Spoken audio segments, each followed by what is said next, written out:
All right, everybody, you have just tuned into the Steel City Blitz Steelers podcast presented by Deck Roofing Incorporated of South Florida. We are very glad to be back with you. Last time we visited with you, we had chatted with Steelers cornerback Ike Taylor, the two-time Super Bowl winner, who he's now got his own podcast going and hopefully is doing well, but not quite as well as us. But in any case, back with me tonight, as always, Ian and Ben.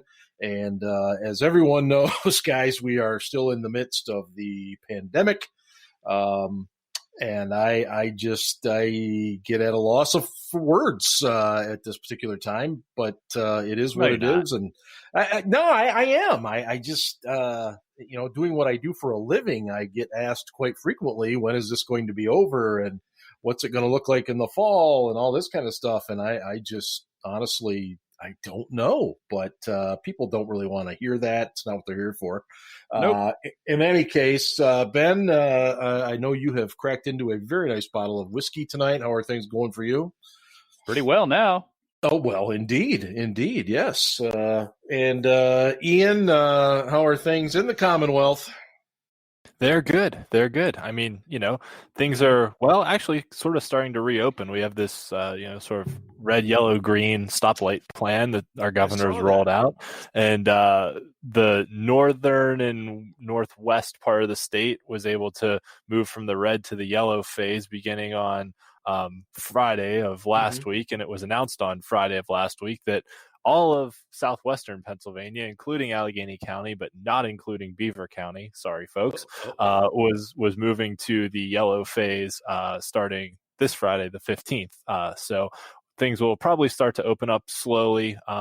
It's probably actually going to be more difficult to reopen things than it was to shut them down, just because of all the extra, security measures. And, I was reading an article the other day that this whole thing is basically a liability lawyer's pipe dream, because everything's a lawsuit waiting to happen if, you can somehow prove negligence on the part of any business or any person or anything. So it's unfortunate that that's the world we live in, but it kind of is too. So I'm taking a cautious approach that even if once we move into the yellow phase, things are going to open slowly. It's not going to be a grand reopening. It'll be kind of a slow movement. And we'll see what happens, and in all honesty, Beaver County kind of got screwed a little bit. They were above sort of the per capita numbers of cases, but a vast majority of their cases were all in like one nursing home. So they didn't meet the threshold on numbers, but like if you actually looked at where the numbers were coming from, the rest of the county was in decent shape. So it is just, it is what it is. We certainly hope everybody that's listening is doing well. And absolutely. It's go ahead. The interesting thing that's kind of come out in the last couple of days, you mentioned about when things are just going to start again, that, the state universities in California said they're not expecting to have students back in the classroom or at their schools until January of 2021 at the earliest. And then, shortly thereafter, the states of Arizona and Florida were like, hey, we're going to open up, baseball fields starting this week. So, there's it's not going to be a consistent, reopening across the board. It's going to kind of be on a state by state basis. So we'll play it by ear and see what happens. I think that's the fascinating part about what's going to happen here, because, obviously if you're a Steelers fan, you're tuning in and you're listening, and there's a pretty high probability that you're a college football fan too. And so that discussion has been had and will be had about when to reopen. And, look, there's already coaches clamoring for, we can't have a uniform single start because every state's going to be different. And, the NFL, because of course, not every state is represented by a city in the NFL, they're a little different. And they seem to want to do a uniform type start, but but that makes NFL, sense. The NFL, just like what Ian's talking about right now, he's talking about an adaptive reopening where things are taken in phases and people are making accommodations and trying to adapt to the situation, and things will be reopening. And I'm very much in favor of an adaptive kind of a reopening. I know most people are black and white about this. They either want to keep everything closed or they just want to go back to normal. I don't think that's the answer in either case. I think Right. what's eventually going to beat this thing is our immune systems. But setting that aside for a minute,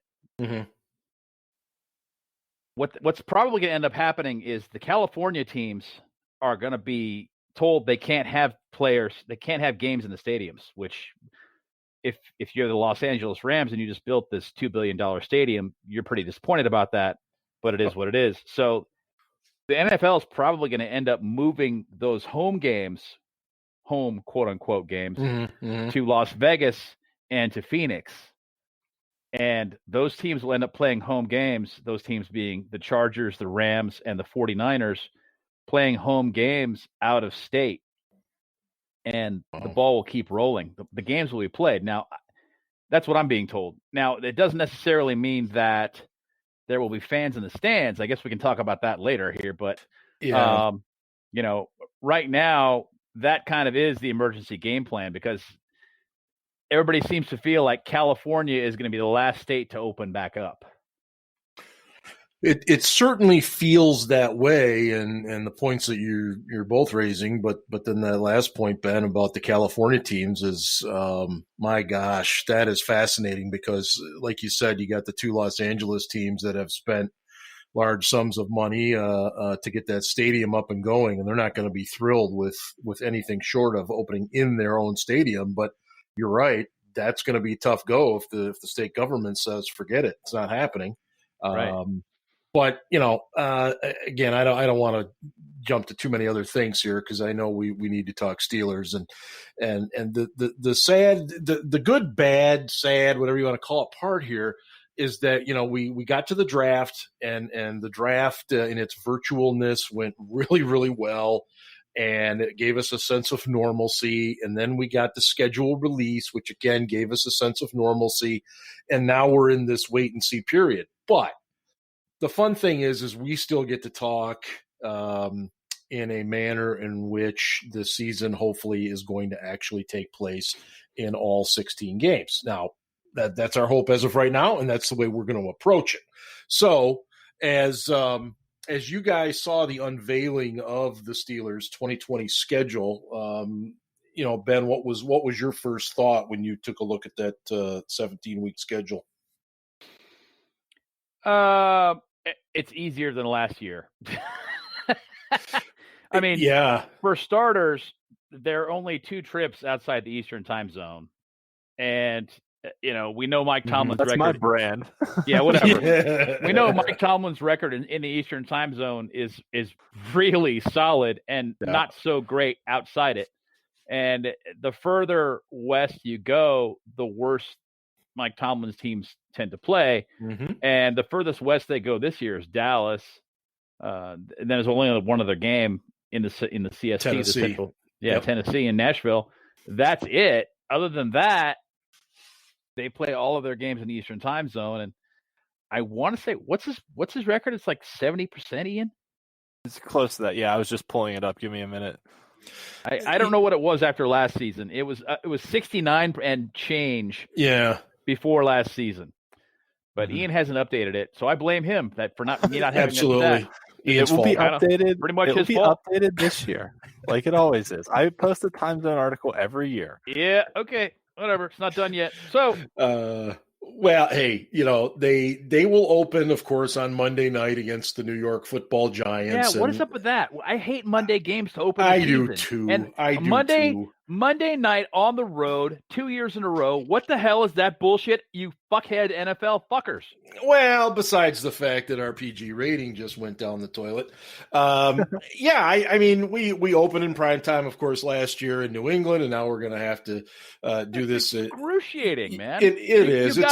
You got to go through the Thursday game, go through all the Sunday games, and then work all day on Monday, and then you finally get your game.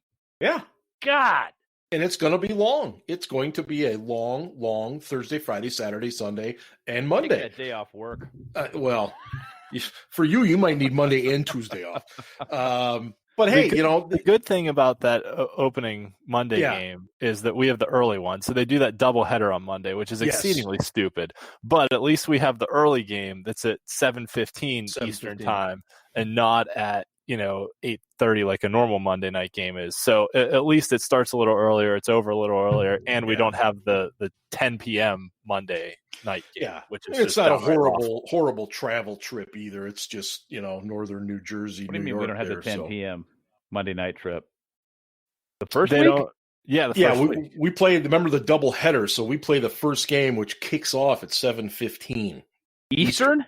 Eastern, yes. Oh wow, I'm definitely taking the day off. That's 4:15 here. Yeah, I'm gonna have to be at home. That's just sorry. Yeah, sorry, I can't work that day. Holy day of obligation. Well, you got plenty of time, man. You better get that one off. Yep, that's happening.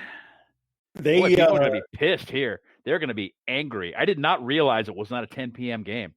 Oh, yeah. Boy, they're going to be mad. Well, I think, and here's what's interesting. I believe the second of that double header is Denver, isn't it? It is Denver and Oakland.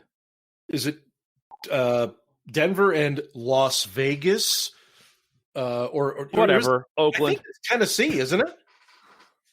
I thought it was Denver and Oakland, but it's usually two West Coast teams. Yeah. Either way, it's nice because the Broncos are our opponent in week 2 in Pittsburgh, and so both of us will have an equal amount of days. So let's talk about that real quickly because I'll just kind of share basically what I'm hearing as far as contingencies being built into the schedule. Mm-hmm. What the NFL, the scuttlebutt, I guess, is right now is that teams are expecting the preseason to be played in empty stadiums. Yeah. Glorified scrimmages. They'll be televised, which is cool. Oh, yeah. So we'll get to watch some football, and we'll be eating that up. But they're expecting to play the preseason out in empty stadiums. Then week 1, they're pretty intent upon having fans in the stadiums and playing the games. They're not sure how full the stadiums will be, but they're planning on having people in the stadiums, in the stands. And then after week 1, they're going to reassess the situation. They are anticipating the possibility that the federal government or the CDC or whoever the authorities having jurisdiction may be will come back and say, hey, why don't you guys take a beat on this for a minute? Let's look at it and see what happened. And they may have to postpone some games. So all of the week 2 opponents have the same bye week. So if they decided they were going to skip week 2, for example, since you brought up Denver also has their bye week in week 8. The Denver Broncos at Pittsburgh Steelers game would be moved to week 8. Interesting. If they had to postpone more games, the Houston Texans game would be moved to week 18. The Tennessee Titans game would be moved to week 19. And if those two things happened, what would end up happening is the playoffs would kick off the week after that. Then they'd go through the divisions and then the championship weekend. They'd have no Pro Bowl, and they'd only have a 1-week period between the conference championships and the Super Bowl. Right. So that's their contingency plan right now if everything goes to shit. So you guys might know this as well as I, but to me, it has always seemed that the NFL has had this desire to push the postseason and Super Bowl into later February anyway, simply because of the fact that then they don't have any dead period between the Super Bowl and then the NFL Combine. Maybe you have a period. Well, but that's where I'm going.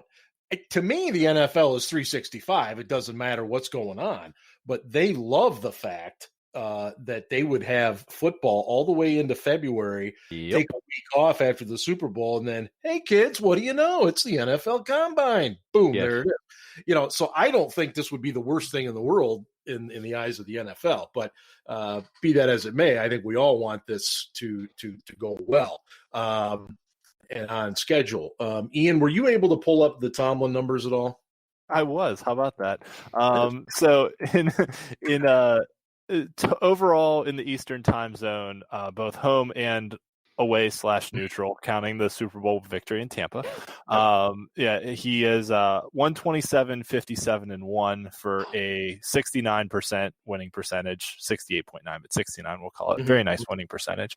At home, that's 80 and 32, a 71.4 winning percentage. On the road / neutral, 65.1% winning percentage. So still vastly ahead of, most other teams not named New England as far as road winning percentage in the Eastern time zone. And that stacks up very well, against other Steelers coaches too, because there's that quote out there, that Bob Labriola likes to bring up from Chuck Noll about how losing has nothing to do with geography, which is actually pretty true because Chuck Noll's winning percentage was pretty consistent across time zones, whereas Mike Tomlin has a vastly different winning percentage in the Eastern time zone than he does outside the Eastern time zone. Do you happen to have those numbers of what his record is outside the Eastern time zone? Hold on, let me update them because the post I wrote last year it was in September, so we played a few games. We did win that one out in Los Angeles though against the Chargers, but that's true. Los Angeles. But I will note that I said Tomlin was 65% on the road in Eastern time.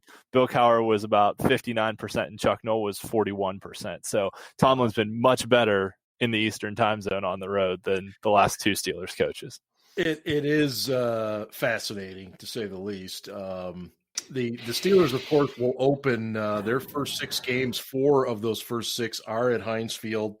That's the good news. Further good news as of right now, bye week would be week 8, so right in the middle. And then, of course, the bad news, you have 3 out of the last 4 on the road starting week 14 at Buffalo. Then you go at Cincinnati, home for the Colts, and then to finish out the season at Cleveland. So 4 AFC opponents to finish up. I do want to get to an interesting question. I get this once in a while. Yeah, go ahead. Yeah. I was going to say, can I jump in with one thing on the schedule here? This schedule is fantastic for season ticket holders. There are 7 1 p.m. home games. And that's exactly where I was going. Okay. I want you guys.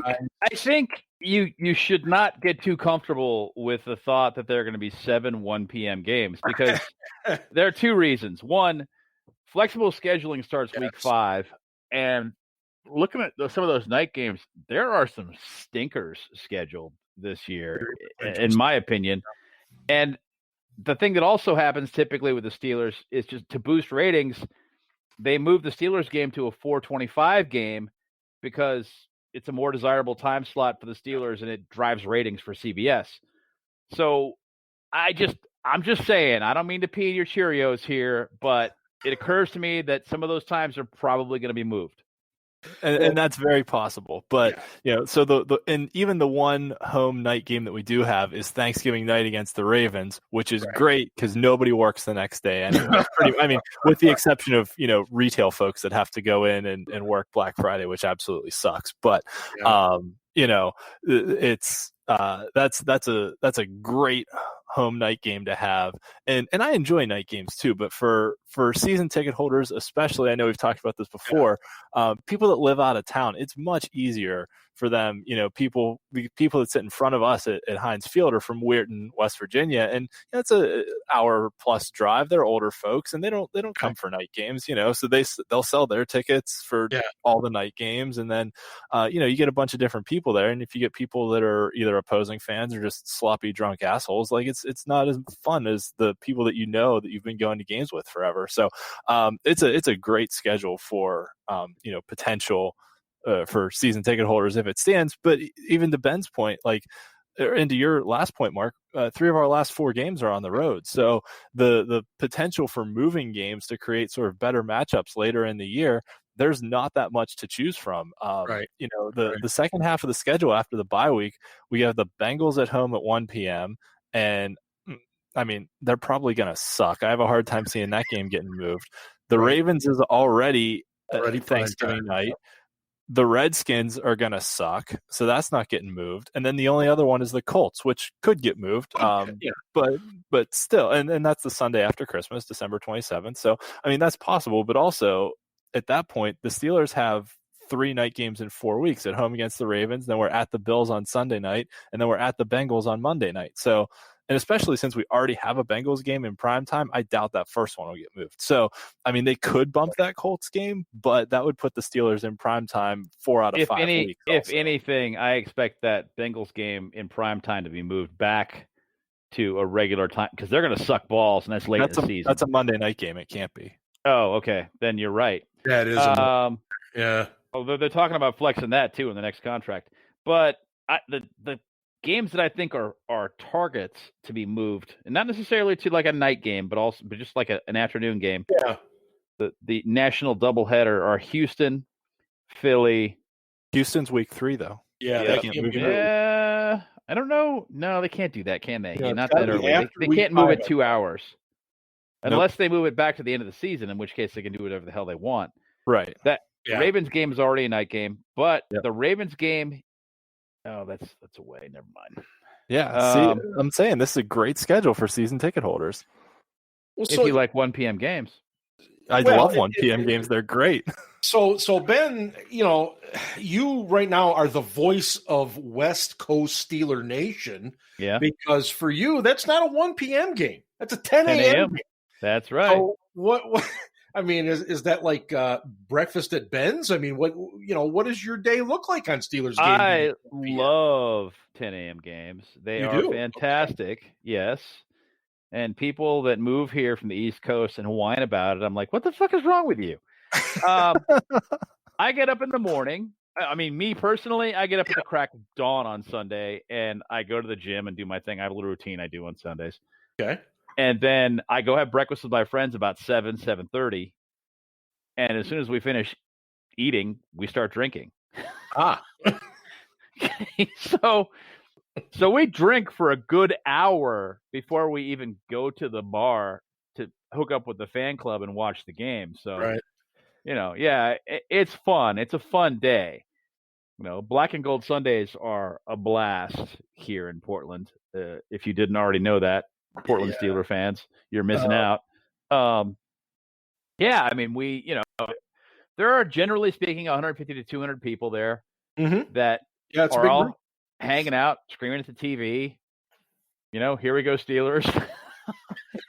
It's a little nuts, but it's a good time. And then you get done, right? And it's like 1:30. That's amazing to me. Well, it's 1:30. Game's over. I got a little buzz, but it is Sunday. I should be productive. So you usually go home and you do things for a couple or 3 hours, and then you wrap up your weekend and get ready for the next day.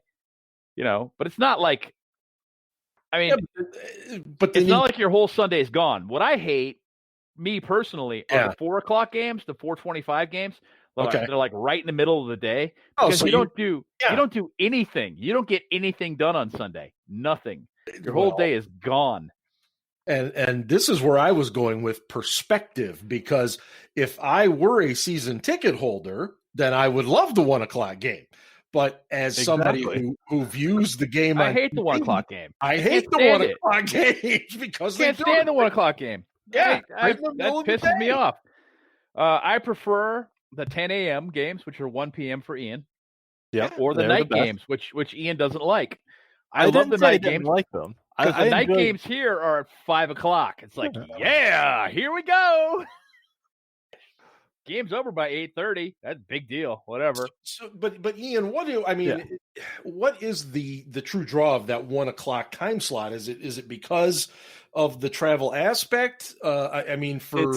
It's the travel, it's the weather. You get to, it's much better, especially in December, going to a 1 o'clock game where you actually get a little bit of sunlight. Then you can kind of drive home at dusk, and it's a little bit warmer, as opposed to, going to a night game where if it's windy and snowing, plus the sun's not out, it's even colder. So, I don't mind night games, and I've gone to night games in December and January. I've been to, a handful of the coldest games in Steelers history. I was at the Patriots AFC Championship game in 2004 when it was like 9 degrees with like a -10 wind chill, and I was at the Dolphins playoff game. And I mean, I've been to cold games, and it's fine. You deal with it, but like it's a much more pleasant environment, when the sun's shining and maybe a little snow's falling in the wintertime. But, just seeing football played outside on Sunday afternoon, like Ben said, you can structure your whole day around it and still have time to,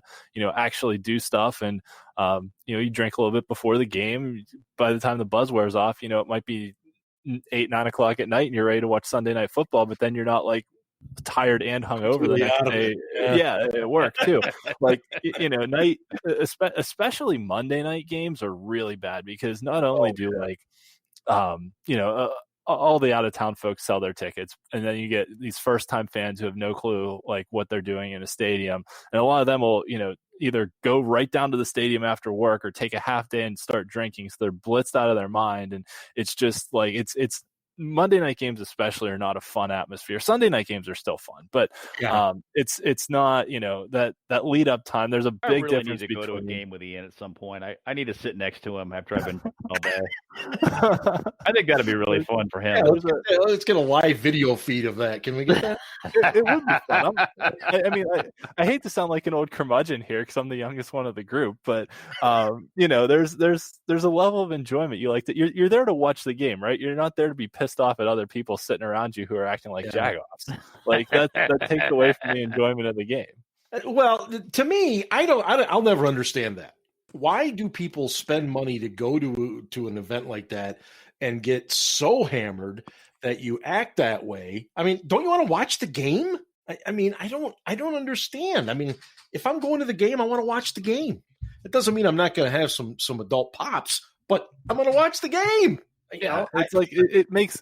I had a couple buddies who went to their first game ever last year. It was the Bills Sunday night game, and they got puked on by a guy sitting behind them who was like blackout drunk. And it's like, what's the point? Like, why would you drink so much that you'd wouldn't even remember the game and then not be able to enjoy it because you're puking the whole time? It's horrible. Like, thankfully, I've never been puked on, but I've seen people puke in games, and it's like, why would you get that drunk? Yeah, I don't get it. Everybody's got their own thing, but so I'll just put you guys on the spot here. Ben, if Ben Roethlisberger's elbow is healthy and the team goes into the season looking good, what kind of record do you see out of this schedule? How many games does Ben play? Because did you watch film last year and see how bad the quarterback play was? Yeah. It was terrible. It was Landry fucking Jones would have won 10 games with that team last year with that offense and that defense on the other side. Landry Jones would have won 10 games. And he sucks. That's how bad the play was last year from behind center. Yeah. It was awful. So, again, let me pitch this question back to you. How many games has Ben play? He's only played 16 or a full slate, I think, 4 times in his career? So what do you think? Well, to that effect, though, some of those years he was sat the last game because they already had the playoff spot clinched. Right. That is true. He's played a bunch of years where he played 15. Yeah, I'm going to say he plays, assuming the elbow is fine, he's healthy. I'm gonna say he plays 12 or 13 games. I think he's at an age where he's going to get a couple bumps and bruises where he's going to have to sit. So I'll say 12 or 13. Which obviously I can't sit here and pick which weeks those are going to happen. Right. And if he plays 12 games, they're going to win like 9. Right. And and maybe they'll get lucky and win 10. One of their backups will win a game for them.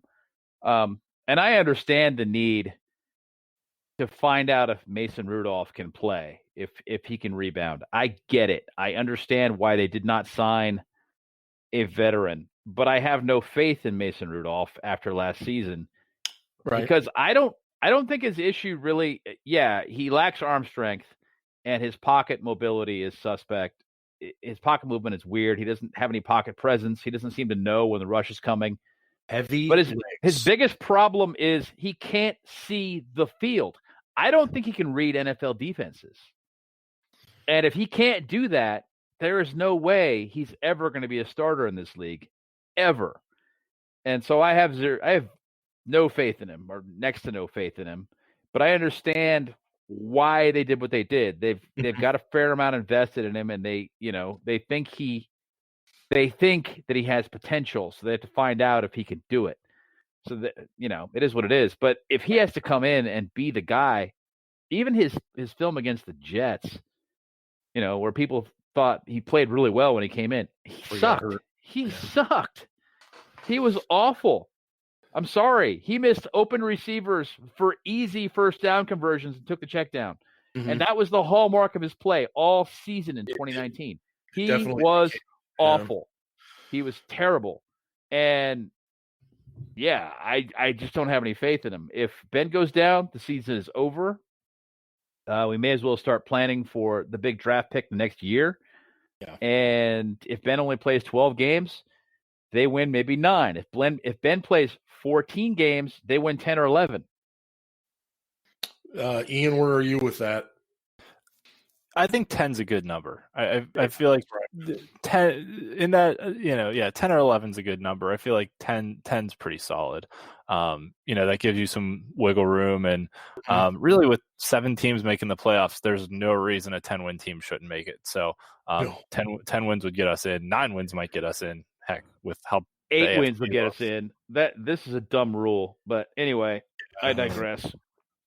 7 playoff teams. Cowboys are going to make the playoffs again too, because they're going to be 8-8, make the playoffs. Fuck them too, and their fans. You want me to talk about opposing fans? Man, Bills fans are jagoffs. Let me tell you. I actually have never met a Bills fan that was not pretty cool. I guess I've been lucky. People bitch about Bills fans, and I'm like, why? All the Bills fans I've met on Twitter have been awesome people. Yeah, the Bills fans that I've interacted with in the stadium have been total jagoffs. Same with Lions fans. Lions fans on Twitter are super cool. Lions fans in the stadium, total jagoffs. All the Lions fans I've ever interacted with in real life were douchebags. Well, but the Steelers always beat them, so it's like, even the year that they had Megatron and they were playing well, and I was like, yeah, okay, we're gonna lose, but we're gonna sit here, we're gonna take the whole thing, and then we won the game. They pouted. All the fucking Lions fans pouted about that game. I'm like, Jesus, you guys are bitches. Well, you gotta understand these folks. Michigan assholes. No, it's not even that. I mean, I work with a lot of Lions and Bears fans, and I'm telling you, man, the Lions people. It is not a joke that if they start 1-3, they already talk about the draft for the next year. They have nothing. I'm not kidding. It is like you'll turn on local sports radio in late September, and they're already talking about the draft. It's just it's hilarious, and I mean they are some of the best. They're good people. They're just beat down, guys. They are beat down. That's a nice book. Now do Cleveland fans, Mark. Go ahead. Now do Cleveland fans. Okay, Cleveland fans. Let me tell you a little story about Cleveland fans. I'm in a doctor's office with my son. He's probably about 9 or 10 at the time. And I got my Steelers gear on. I have it on every time I go anywhere. And this lady is like playing with her child, in front of me or something like that. And she looks up and she says, Steelers, huh? I said, yeah. And she goes, we're from Cleveland, and picks her kid up and walks away. And I thought, are you kidding me? I was so stunned. I'm like, you think you're better than me? I wanted to do that whole bit, like the Italian mafioso guy. You think you're better than me? I mean, she was dead serious. She's like, well, we're from Cleveland. And just gets up and walks away. I don't get it. When I lived in Pittsburgh, I didn't understand why burgers loved seeing Cleveland lose so much. They fucking love it. Yeah. I mean, they love it to their core. They're like, giddy. Cleveland's lost. Yeah. Well, remember the way they celebrated? And the flip side, though, is all the Cleveland fans I've ever met are happier when the Steelers lose than when their own team wins. So, that's true. There is some truth to that. Which is pretty pathetic when you really think about it. True. When you really think about it, it's pretty pathetic. I mean, the Steelers basically live in their heads, constantly, and probably have since like the mid-'90s. Yeah. Yeah. For sure. Yeah. Yeah. Actually, that was how I knew that my wife was kind of something special. So we'll have story time with Ian here. So it was fall of 2005, and I was going to school at the great institution of Allegheny College in Meadville, Pennsylvania, which is about an hour and a half to 2 hours north of Pittsburgh. So I could still, drive home to go to the games, right? Yeah. So, we'd gone through some injuries, had a great season in 2004. We're struggling a little bit. I drive home and I just had a date with this girl who wound up becoming my wife, but the day before, and it was a fraternity formal kind of thing. We had a good time. Anyways, so I drive home the next day, go to this game. The Steelers and the Bengals get in this shootout. The Bengals win like 38-31 or something like that. I think Chad Johnson had a big game. And I get back to our fraternity house, and this dude from Cleveland, starts getting on me about, the Steelers are screwed. They're in trouble. They're not going to make the playoffs. What are you going to do? Blah, blah, blah. Like, they all knew I was a big Steelers fan. And I was just kind of like, yeah, whatever. Not a big deal. We'll see what happens. And, and I was kind of like, oh, hey, because I had a good date with this chick. So it was I didn't really care about what the Steelers were doing. And lo and behold, they didn't lose another game that year. They went on a winning streak and snuck into the playoffs as a 6th seed, and then knocked off Cincinnati, and then went into Indianapolis and beat the invincible Peyton Manning, and went on to win the Super Bowl. So it was a great end to the story, and it was probably the first time in my life that I wasn't like devastated after a Steelers loss. And I thought about it later. I was like, maybe this girl means something to me, because I'm not. That was the game that TJ Houshmandzadeh wiped his shoes off with a terrible foul. Yes. Yeah, douchebag. That worked out real well for you, didn't it, TJ?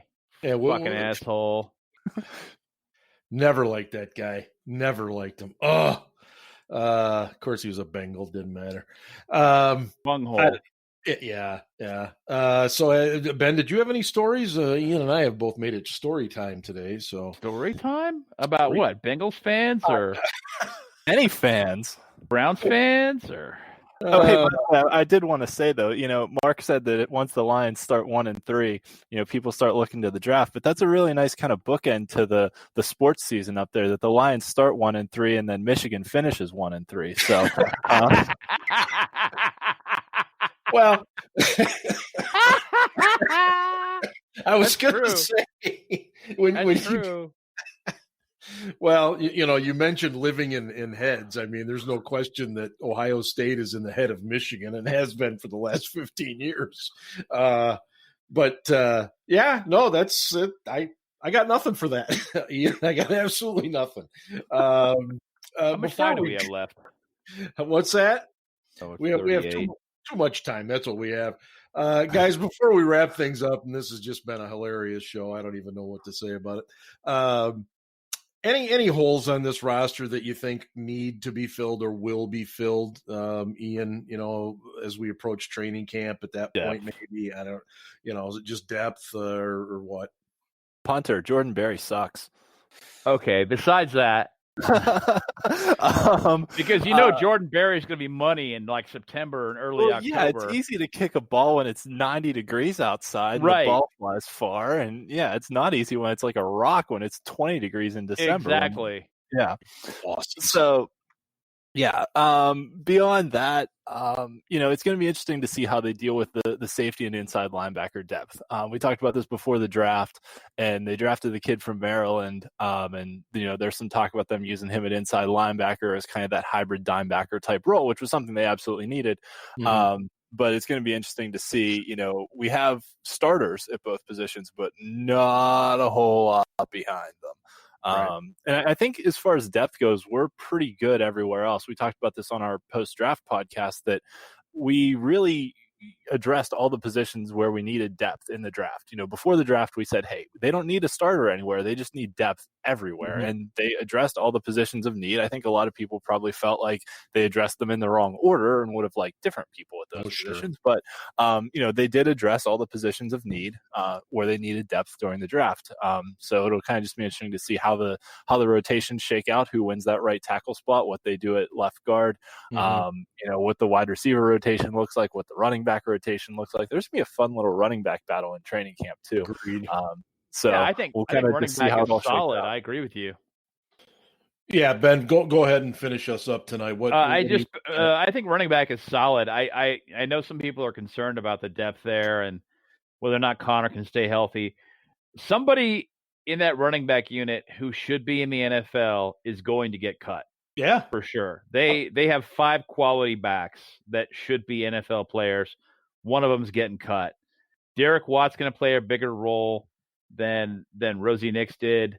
Tight end depth and is good. I mean, we're not fans of their number 3 tight end who sucks balls from Michigan, but the 2 guys in front are in pretty good shape. Gentry just, the Steelers like him. I don't know why. Offensive line, they're in pretty good shape. Nope. I lost Ben there for a minute. Moving on to the defensive line, I think they're in great shape, depth and experience level. They're in fantastic shape. I don't expect the nose tackle they drafted to do a whole hell of a lot this year. Probably a practice squad guy for a year. Yeah. Outside linebacker, I'm concerned about the experience level. I'll be frank. They have plenty of. I thought you were Ben. Bodies there. Jeez. But they don't have much experience behind the starters. Inside linebacker, they need depth. They need more players. Safety need more players. Ian already alluded to that. Corner, they're in great shape. Fantastic. Specialists, your punter, they brought in a guy to challenge Barry. He's not going to beat him because Barry's money in August, but he sucks in December. Well, he's also well liked by Coach Smith. Yeah, Boswell is. He was good last year. He did a great job, and their long snapper seems to be money. So, good shape there, and that pretty much encapsulates the whole thing. Yeah, no, I agree with you. I think those are the spots, and I definitely agree with punter. It would be lovely to move on from that, but right now we don't think that's going to happen. You have been listening to the Steel City Blitz Steelers podcast, presented by Deck Roofing, serving Broward County and the southern Palm Beach counties. Whether it's commercial, residential, multifamily, or condos, contact Deck Roofing today by visiting deckroofing.com. All right, for these 2 jokesters and haters of all things Michigan, this is Steel Dad, and we are getting out of here on the show for tonight, and we'll be back next week. Make sure you check out the site at steelcityblitz.com and on social media, Facebook, Twitter, Instagram, and just about wherever else. And hey, go Steelers. Ravens suck.